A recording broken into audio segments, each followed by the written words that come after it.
Kinumpirma ni G. Romano na inalok siya ni Coco Martin na mag-guest sa ABS-CBN teleseryeng Batang Quiapo pero tinanggihan niya muna ito. Ayon sa former child star, hindi pa raw siya handang bumalik lalo't sumasailalim pa siya sa treatment mula sa ipinagbabawal na gamot. Ayaw rin daw niyang maulit yung nagawa niyang pagkakamali noon sa Tayong Dalawa, kung saan bigla na lang siyang di sumipot sa taping at inalis na lang ang kanyang karakter sa istorya.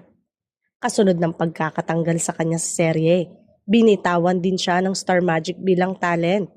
Ang kwento ng 33-year-old actor. Nagkausap kami ni Coco sa Indie Festival. Sabi niya kung okay na ako, sabihan ko raw siya. Nagpapasalamat din daw siya kay Coco dahil hanggang ngayon ay kinakamusta siya palagi at sinasabihan umano siya kapag handa na ito. Marami raw ang naguudyok sa kanyang maging aktibo ulit sa showbiz pero alam niyang dapat munang ayusin ang sarili bago sumabak ulit sa trabaho.